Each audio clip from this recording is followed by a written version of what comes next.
தமிழ்நாட்டில் ஒட்டுமொத்தமாக வாக்கு சதவீதம் கம்மியாக இருக்குது, ஒரு சில தொகுதிகளை தவிர. இந்த ரெண்டுத்தையும் மைண்டில் ஏற்றிக்கிட்டு தமிழ்நாடு ஒரு கேள்விக்கு கேட்டிங்கன்னா அதுக்கு ஒரே மாதிரி திமுகவை எதிர்க்கிறதுல எடப்பாடியை விட அண்ணாமலை சிறப்பாக இருக்கார்.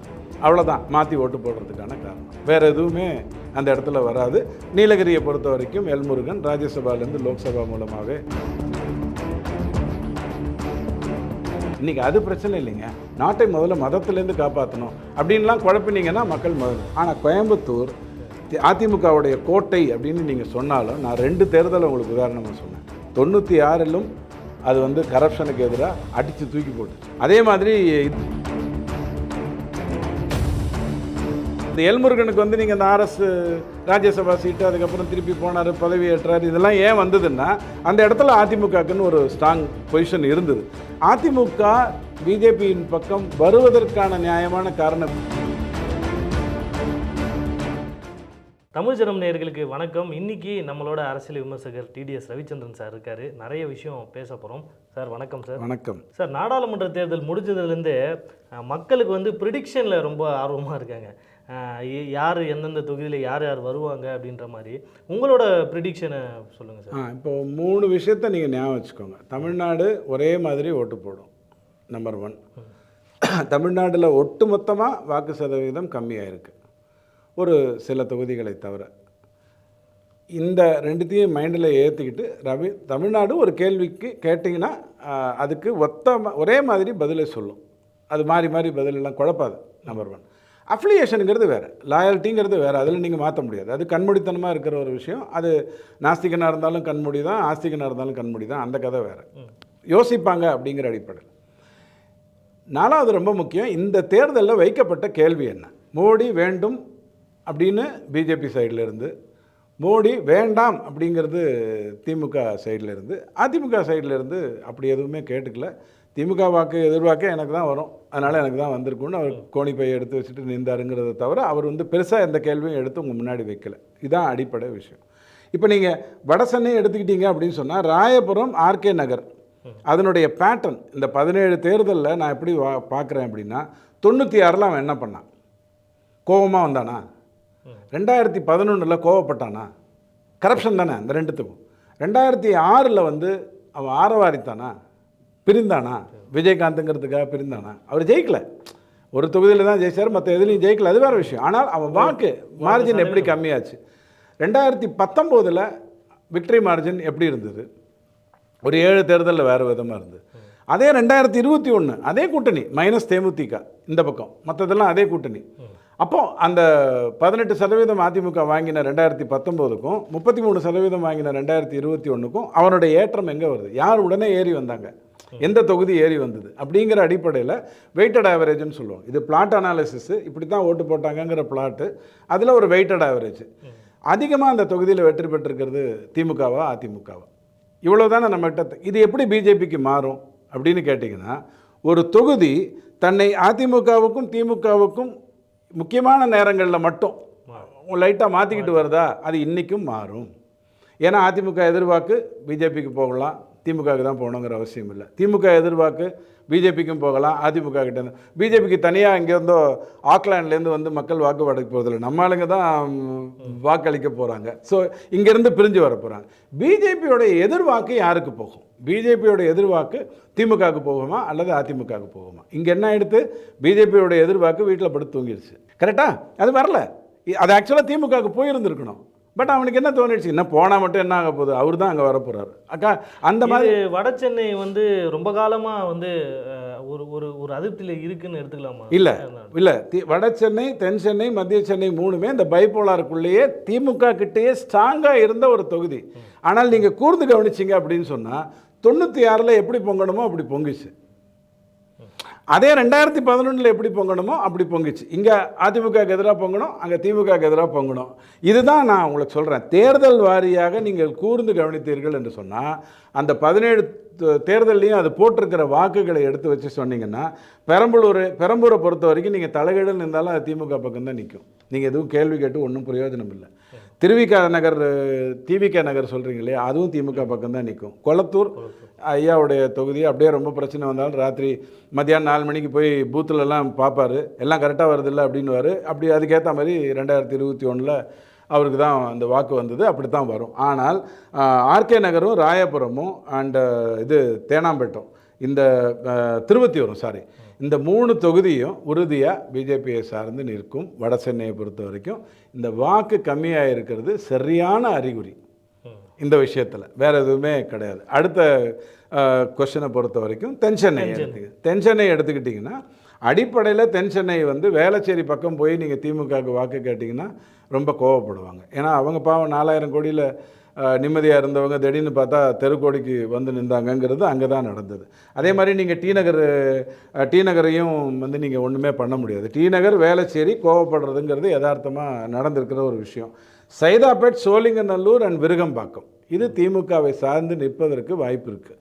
அங்கே பர்சன்டேஜ் எந்த அளவுக்கு குறைஞ்சதுங்கிறது தான் நான் பார்க்கணும். இந்த ஸ்டார் கேண்டிடேட் அப்படின்னும் போது அதில் ஏதாவது பர்சன்டேஜ் வரும். அதாவது எப்படி தெரியுமா, பொறுத்தவரையும் எல்லா கட்சிகளையும் பார்த்தீங்கன்னா ஒரு ஸ்டார் நான் ஒத்துக்கிறேன். இப்போது ஆர்கே நகர் எடுத்துக்கோங்க. ஆர்கே நகரில் 2 தேர்தல் நடக்குது. ஒரு தேர்தலில் 20 ரூபாயை கொண்டு போய் கொடுக்குறாரு. ஆனால் அந்த தேர்தல் நல்ல வேலையாக கவுண்டர்மெண்ட் ஆகிடுச்சு. அடுத்த தேர்தலில் திமுக 3வது நிலைக்கு வருது. இதுக்கு என்ன காரணம்? ஆட்சியில் அதிமுக இருந்ததுன்னு காரணமா? இல்லையே. அவனுக்கே அவங்ககிட்ட கட்சி இல்லை, 2ஆக உடஞ்சிருந்தது. 2 பேர் எதிர்க்க சண்டை போட்டாங்க. அப்போது வாக்காளனை பொறுத்த வரைக்கும் இது பெட்டியாக இருந்தாலும் இது தீப்பெட்டியாக இருந்தாலும் பலாப்பழமாக இருந்தாலும் அவனை நீங்கள் பன்னீர்செல்வமுன்னு குழப்ப முடியாது.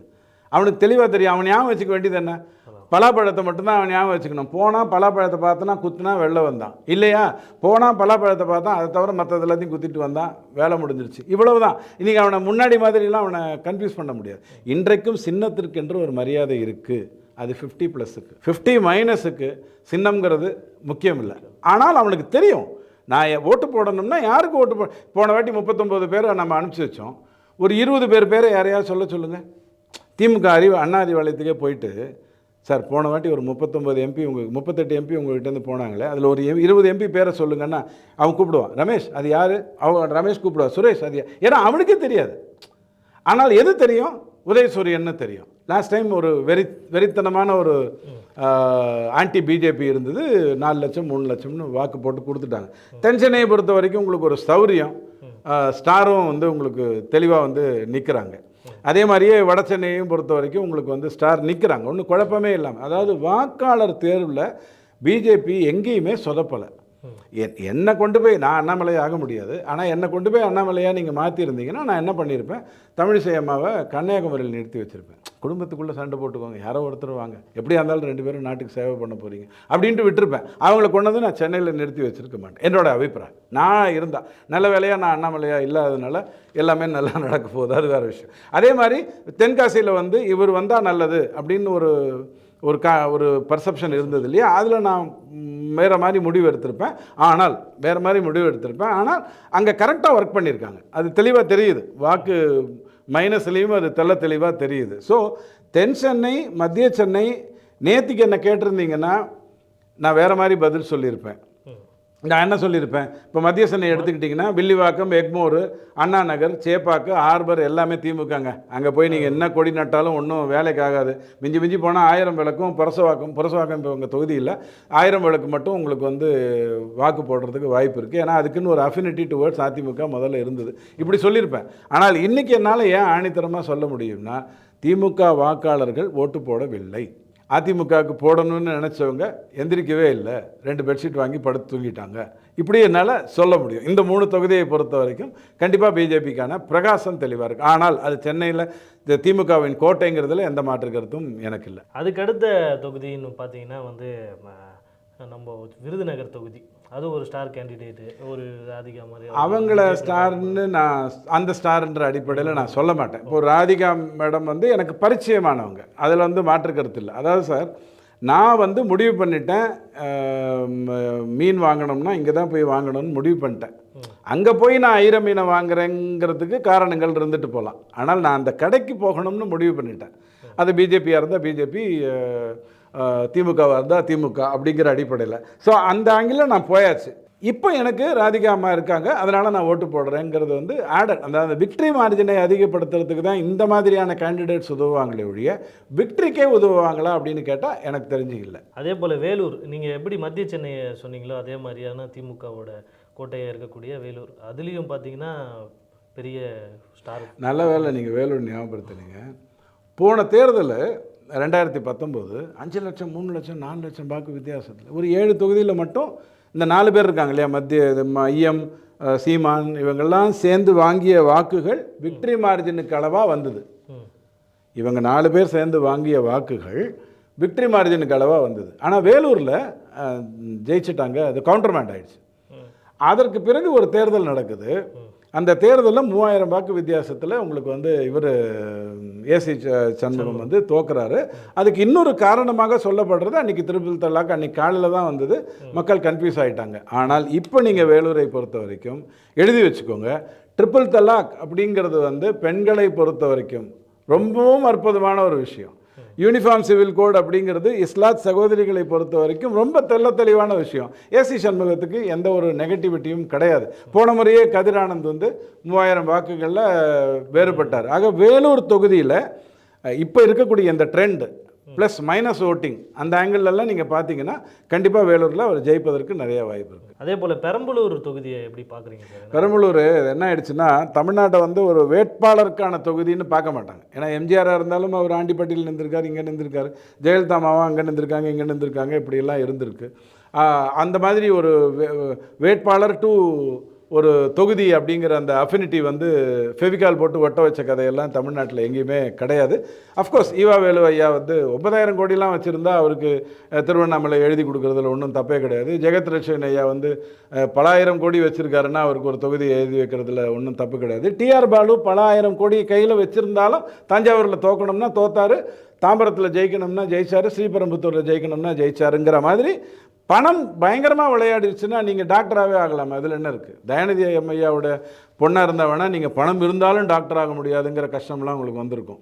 நான் தயாநிதி ஐயாவாக இருந்தால் ஒரு காலேஜை கட்டி அதில் அவன் என் பொண்ணுக்கு சீட்டு கொடுத்துருப்பேன். ரொம்ப சிம்பிளான ஒரு விஷயம். இதுக்கு எதுக்கு போய் அனாவசியமாக கஷ்டப்படணும்? ஆனால் பெரம்பலூர் அப்படி கிடையாது.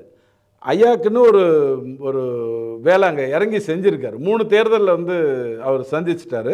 ஒரு தேர்தல் திமுக மூலமாக சந்தித்தார், ஒரு தேர்தல் அதிமுக மூலமாக, அது பிஜேபி மூலமாக சந்திச்சிருக்காரு, ஒரு தேர்தலில் ஏற்கனவே அவர் சந்திச்சிருக்காரு.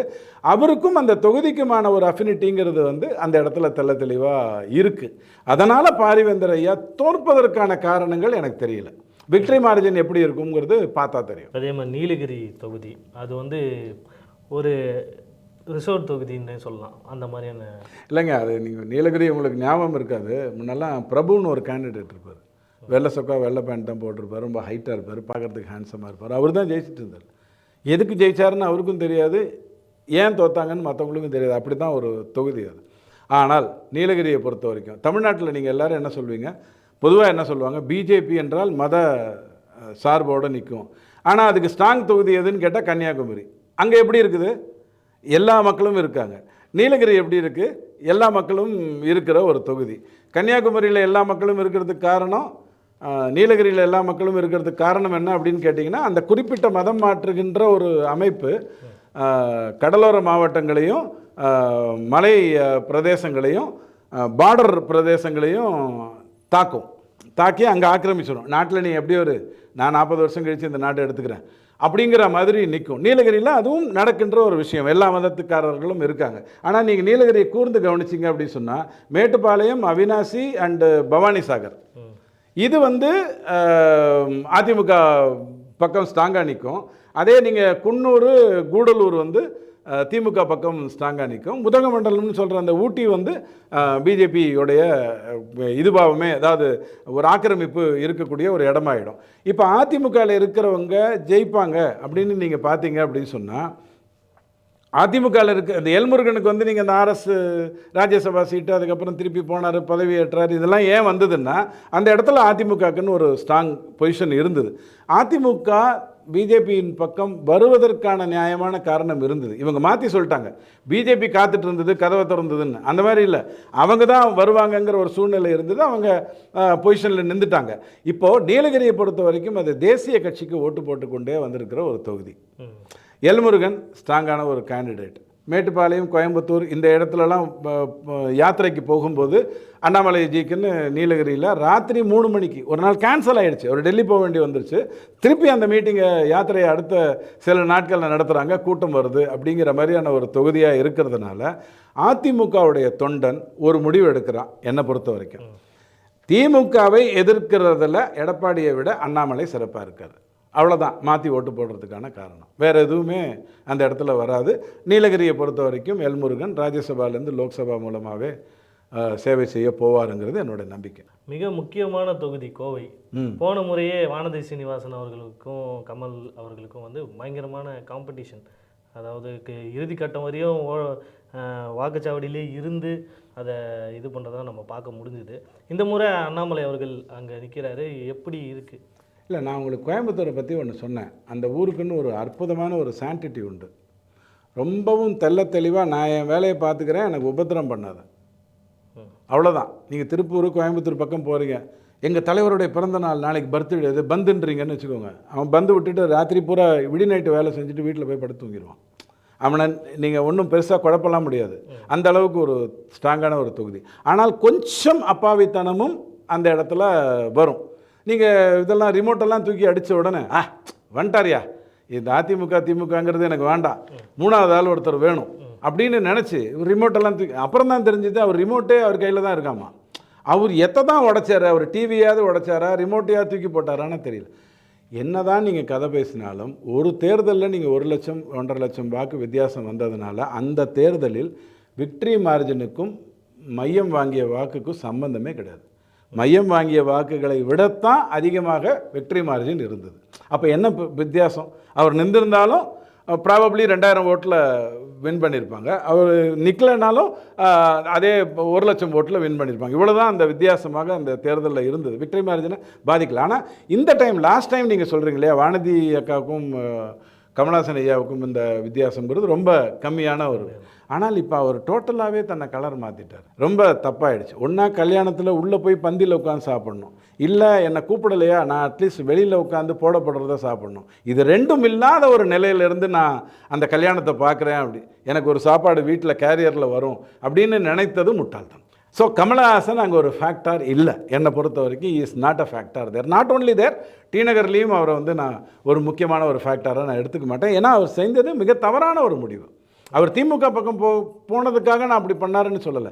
நீ எந்த தப்பு எதை பெருசாக பேசினியோ, டைனாஸ்டிக் பாலிட்டிக்ஸ்ன்னு பேசிட்டு இன்றைக்கி அது பிரச்சனை இல்லைங்க, நாட்டை முதல்ல மதத்துலேருந்து காப்பாற்றணும் அப்படின்லாம் குழப்பினீங்கன்னா மக்கள் ஆனால் கோயம்புத்தூர் அதிமுகவுடைய கோட்டை அப்படின்னு நீங்கள் சொன்னாலும், நான் 2 தேர்தலை உங்களுக்கு உதாரணமாக சொன்னேன்.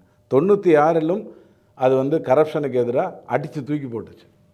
அதே மாதிரி இது 2011லேயும் 99லேயும் வாஜ்பாய் அரசை நீங்கள் கலைச்சிங்க, நான் அவனுக்கு ஓட்டு போட மாட்டேன் அப்படின்னு சொல்லக்கூடிய ஒரு தொகுதி கோயம்புத்தூரை பொறுத்தவரைக்கும். ஸோ நீங்கள் அங்கே போய் சிங்காநல்லூராக இருக்கட்டும், கோயம்புத்தூர் வெஸ்ட்டு, ஈஸ்ட்டு, அல்லது பல்லடம், அல்லது சூலூர், அல்லது கவுண்டம்பாளையம், எந்த இடத்துல எடுத்தாலும் அது அதிமுகவின் கோட்டை. ஆனால் இந்த டைம் அவங்க வந்து தப்பு பண்ணிட்டாங்க, பிஜேபியிலேருந்து பிரிஞ்சிருக்கக்கூடாது அப்படிங்கிறது தான். மோடி வரணும், திமுக சொல்கிறது மோடி வரக்கூடாது. இவங்க எதையுமே சொல்ல முடியாமல் நிற்கிறாங்க. பூவும் இல்லை தலையும் இல்லைங்கிற மாதிரி நிற்கிறாங்க. ஸோ அங்கே ஒரு பாதிப்பு வராது. அவரை பொறுத்த வரைக்கும் கண்டிப்பாக பெரிய அளவில் வாக்கு வித்தியாசத்தில் அதில் வெற்றி பெறுவார். அண்ணாமலை அவர்கள் நிற்காட்டி கூட அந்த தொகுதி பிஜேபி பக்கம்தான் வந்திருக்கும், ஒரு புறாவில் வந்திருக்கும். இப்போ நீங்கள் ஸ்டாம்ப் பண்ணி ரிஜிஸ்டர் பண்ணி போஸ்ட்டாகவே போட்டிங்க, அவ்வளவுதான் வித்தியாசம்.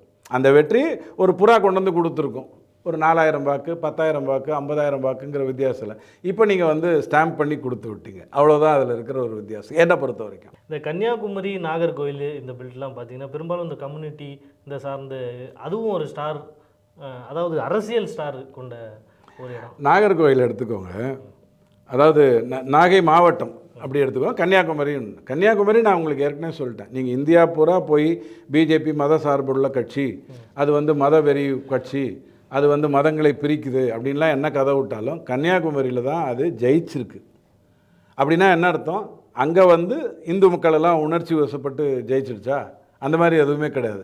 பொன்னார் தோற்றுருக்கார், பொன்னார் ஜெயிச்சிருக்கார். அங்கே வந்து தெளிவான ஒரு முடிவு தான். எல்லா மக்களும் இருக்காங்க. ஏன்னா இந்தியர்களில் நான் எப்போதுமே சொல்லுவேன், 94% கிறித்துவர்கள், 85% மார்க்கத்தவர்கள், 65% இந்தியர்கள் உறுதியாக இந்தியர்களாக மட்டும் வாழ்கிறாங்க. அந்த நாட்டை பற்றின ஒரு கவலையோட அக்கறையோடு தான் வாழ்கிறாங்க.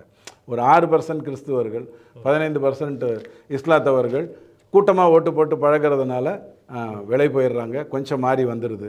35% இந்துக்களுக்கு சொரணையும் கிடையாது, சூடும் கிடையாது, தான் உண்டு, தான் வீடு உண்டு, தன்னுடைய மகள் உண்டு, மக்கள் உண்டுங்கிறதோட வாழ்கிறான். அதனால் அவனை வந்து நீங்கள் கணக்கில் எடுக்க முடியாது. கன்னியாகுமரியை பொறுத்த வரைக்கும் பொன்னார் இல்லாமல் தமிழிசை அம்மா நின்றிருந்தால் என்ன இருந்திருக்கும்னு கேட்டால் வாக்கு வந்து இவரா அவரா அப்படின்னு மாறி இருக்கும். இங்கே அப்படி கிடையாது. இப்போ சித்தாந்த ரீதியாக தான் திரும்பி வந்திருக்கு. ஸோ கண்டிப்பாக பொன்னார் வெற்பதற்கான நிறையா வாய்ப்புகள் அங்கே இருக்குது. தேனியில் நீங்கள் பார்க்க வேண்டியது ரொம்ப அற்புதமான ஒரு விஷயம். ஓபிஎஸ் ஐயா தேனியில் நின்றுருக்கணும், அதுதான் நீங்கள் பர்செப்ஷன். அவர் நின்றுருந்தால் வேலை முடிஞ்சிருக்குங்க அப்படிங்கிறது தான் உங்கள் பர்செப்ஷன்.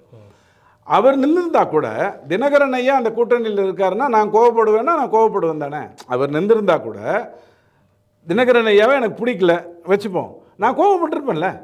இப்போது அவர் வந்து அந்த தொகுதியை தூக்கி தினகரன் ஐயா கிட்ட கொடுத்தாச்சு. தினகரன் ஐயா கிட்ட 20 ரூபாயை வச்சுக்கிட்டே தூள் கலப்பக்கூடியவர். இப்போது 1000, 1500 ரூபாய் நோட்டெல்லாம் புது நோட்டு இருக்குது. அவருக்கு என்ன பண்ணணுங்கிறது தெரியும். நான் சொல்கிறது ஒரு தேர்தலில் என்ன பண்ணணுமோ அதை பண்ணணும்னு தெரியும். தினகரன் நான் அவர்கிட்ட இருந்து மிகப்பெரிய அறிவார்த்தமான ஒரு விஷயங்களை நான் பார்க்கல, தப்பாக எடுத்துக்காதீங்க. நான் இது வரைக்கும் அவர் பண்ணது எல்லாமே தப்பாக தான் பார்த்துருக்கேன். ஆனால் இந்த தேர்தலில் அவர் பண்ண ஒரு புத்திசாலித்தனம், 2 சீட்டுங்க அது போகிறோம். நான் தான் அதிமுக, எனக்கு வந்து 18ல் 7 வேணும், தேமுதிக மாதிரி போன வாட்டி 14 சீட்டு கொடுத்தியே, இப்போ மட்டும் கொடுக்க மாட்டேங்கிறிய, இந்த கதையெல்லாம் பேசாமல் அழகாக இந்த தேர்தலில் முக்கியம் வந்து பாஜக ஜெயிக்கணும். அதிமுகங்கிறது வந்து அதனுடைய அவருடைய பார்வையில் அது வந்து எடப்பாடிங்கிற ஒரு ஆளுடைய கட்சியாக மாறிடுத்து திமுகங்கிறது அழிக்கப்படணும். தெளிவாக ஏன்னா 2019 அவர் திமுக பிஜேபி எதிர்த்தவர் தினகரன் ஐயா. ஸோ நான் வந்து அவரை கரெக்டாக பார்த்ததே இல்லை. ஆனால் இந்த தேர்தலில் அவர் எடுத்த முடிவு புத்திசாலித்தனமாக இருக்குது. ஸோ தேனியில் அவர் நின்றது இன்னும் புத்திசாலித்தனமாக. தங்கத்தமிழ் செல்வன் போன முறையே தோற்றவர். செந்தில் பாலாஜி ஐயா மாதிரி கொஞ்சம் கவுண்டர் விஷயம்லாம் தெரிஞ்சிருக்கணும், அது பாவம் அவருக்கு தெரியல, அதனால் அவரால் ஜெயிக்க முடியல. ஸோ தேனி எந்த விதத்திலும் தினகரனை ஏமாற்றாதுங்கிறது என்னோட அபிப்பிராயம். இப்போது ஓபிஎஸ் அவர்கள் பொறுத்தவரையும் இதுவரையும் இரட்டை இலை சின்னம் அப்படின்றதுல தான் பிரதானமாக ஒரு நின்று வெற்றியும் பெற்றிருக்காரு. தோத்தும் போயிருக்காரு. தோத்தும் போயிருக்காரு. பலாப்பழம் சின்னம் அப்படின்றது இந்த ஒரு குறுகிய காலகட்டத்தில் அது மக்கள்கிட்ட எடுத்துகிட்டு போய் அவர் சேர்த்துருப்பாரு அப்படின்னு. இல்லை நீங்கள் நான் தான் சொல்கிறேன்ல, இந்த சின்னம்ங்கிற ஆஸ்பெக்ட் வந்து 50 வயதுக்கு மேலே இருக்கிறவங்களுக்கு தான் இன்னும் அந்த உதயசூரியன் இரட்டை இலை அப்படிங்கிறதெல்லாம் ஆழ பதிஞ்ச ஒன்று. அதற்கப்புறம் கடந்த ஒரு 30 வருடங்களாக நீங்கள் பார்த்தீங்க அப்படின்னு சொன்னால், அதாவது இன்றைக்கி 18லேருந்து 30-40 வயசுக்கு உட்பட்ட வாக்காளர்னு பார்த்தீங்கன்னா அவன் மாறி ஓட வேண்டிய அவசியம் வந்தது. ஏன்னா கூட்டணி இஷ்டத்துக்கு மாறிச்சு. முன்னெல்லாம் எப்படி இருக்கும்னா கம்யூனிஸ்ட் இந்த பக்கம் இருப்பாங்க, காங்கிரஸ் அந்த பக்கம் இருக்கும். இவ்வளவு தான் எனக்கு தெரிஞ்ச தேர்தல் நான் பார்த்த வரைக்கும். இப்போ என்ன ஆகிடுது, பிஎம்கே இந்த பக்கம் நிற்கிறாங்க, திடீர்னு அந்த பக்கம் போயிடுறாங்க. தேமுதிக எந்த பக்கம் நிற்கிறாங்கன்னு அவங்களுக்கே தெரிய மாட்டேங்குது. இப்படியெல்லாம் நீங்கள் சின்னத்தை போட்டு குழப்பும் போதெல்லாமல் அந்த வாக்கு ஒரே மாதிரி தானே வந்திருக்கு. 39-0 தானே வந்திருக்கு. தேமுதிக நின்றாங்கிறதுக்காக 39-0 மாறிச்சா? இல்லை பாமக நின்றாங்கிறதுக்காக 39-0 மாறிச்சா? மாறலை. ஏன்னா சின்னம்ங்கிறது வந்து எனக்கு அழகு, நான் இல்லைன்னு சொல்ல. அதாவது சார், நீங்கள் குங்குமம் போட்டு எடுத்துகிட்டு வந்தீங்கன்னா நீங்கள் குளிச்சிங்கன்னு நான் புரிஞ்சுப்பேன்.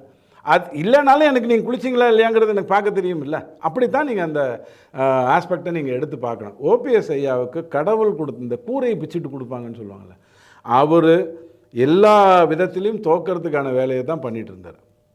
எல்லா விதத்துலேயே அவர் கடந்த ஒரு 4-5 வருஷமாக செஞ்சது எல்லாமே கரெக்டாக தப்பு பண்ணுவாங்க இல்லையா, தப்பாக பண்ணுறது இல்லை, ரொம்ப கரெக்டாக தப்பு பண்ணுற வேலையை தான் பண்ணிட்டு இருந்தார்.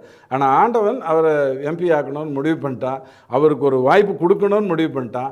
அதனால தான் ராமநாதபுரத்தில் ஐயுஎம்எல் நிற்கிற இடத்துல இவரை கொண்டு வந்து நிற்க வச்சுட்டான். ஐயுஎம்எல் 2021 திமுக கூட்டணியில் 3 சீட்டு அவங்களுக்கு கொடுத்து 3 சீட்லேயும் தோற்று போச்சு. ஜவஹர்லாலாம் வந்து உதயசூரியனில் இருந்து சைடில் வந்து ஜெயிச்சிட்டார். அது கதை வேறு. அவருக்கு சைடில் ட்ராக் ஓட்ட தெரியும், ஐயுஎம்எல் படியில் கொஞ்சம் நேராக தான் போகும், அது நிற்குது. அப்போ நீங்கள் என்ன ஆகும் அந்த இடத்துல? ஆட்டோமேட்டிக்காக இவருக்கு ஓபிஎஸ் ஐயாவுக்கு கிடைச்ச ஒரு மிகப்பெரிய பலம், திமுக முதல்ல கையெழுத்து ஐயுஎம்எல்னு போட்ட உடனே இங்கே முதல் மணி அடிச்சிருச்சு ஓபிஎஸ் ஐயாவுக்கு. 2வது மணி அவர் ரெட்டையிலையை நினச்சி பார்த்தாரு, அது கிடைக்கல. 3வது மணி 4-5 பன்னீர்செல்வம்னு வந்தாலும் அதெல்லாம் அனுதாபமாக மாறிடுச்சு. ஸோ உண்மையிலேயே இதில் ரொம்ப கிஃப்டட் வேட்பாளர். அதாவது அப்பா இந்த மச்சம்னு இருந்தால் இப்படி இருக்கணும் ஐயா அப்படின்ற மாதிரி நீங்கள் யாராவது சொல்கிறீங்கன்னா எனக்கு தெரிஞ்ச ஓபிஎஸ் ஐயாவை தான் நான் சொல்வேன். தர்மபுரி தொகுதி அதே போல் இப்போ சார் தர்மபுரி கிருஷ்ணகிரிலாம் வந்து ராமதாஸ் ஐயா இறங்கி அடித்தாருன்னா நீங்கள் ஒன்றுமே பண்ண முடியாது. தர்மபுரியில் அதிமுக வெற்றி பெற்றிருக்கு, பலமுறை சட்டமன்ற தேர்தலில் வெற்றி பெற்றிருக்கு, பாமகவோடு இருந்தாலும் வெற்றி பெற்றிருக்கு, இல்லைனாலும் வெற்றி பெற்றிருக்கு. ஆனால் அந்த எம்பி அந்த என் மகன் அப்படிங்கிற மாதிரியான விஷயம்லாம் வந்துருச்சுன்னா, போன தேர்தல் 2014 தேர்தல் உங்களுக்கு ஞாபகம் இருக்கும், ராமதாஸ் ஐயா எந்த மீட்டிங்கும் வரல, எங்கேயுமே வரல. கூட்டணி இங்கே நிற்கிறாங்க, பிஜேபி நிற்கிறாங்க, எம்டிஎம்கே நிற்கிறாங்க, தேமுதிக எல்லாரும் நிற்கிறாங்க. இவர் அந்த தர்மபுரியை தாண்டி வெளியே வரல. அங்கே தான் பாண்டிச்சேரி கூட போகல. அந்த மாதிரி அவர் ஃபோக்கஸ் பண்ணுவார். ஸோ இந்த தேர்தலை பொறுத்த வரைக்கும் பாமகவுக்கு அந்த வார்த்தையை நான் நேர்மையாக பயன்படுத்துகிறேன். வாழ்வா சாவா தேர்தல். 10 தொகுதி கிடைத்தது உண்மையிலேயே ஒரு நல்ல பெரிய விஷயம். திமுகவும் அதிமுகவும் எனக்கு எதுவுமே செய்யலை, இவங்களை நம்பி பிரயோஜனம் இல்லை, நான் வந்து தேசிய கட்சியோடு தான் இருக்கணும், நான் இங்கே தானே இருக்கேன், நான் எங்கே போகிறேன்னு ஏன் குழப்பிக்கிறீங்க அப்படின்லாம் அழகாக கேட்டார் பாருங்க. அந்த விதத்தில் எனக்கு தெரிஞ்சு இதெல்லாம் ஒரு பெரிய பிரச்சனையாக இருக்குது.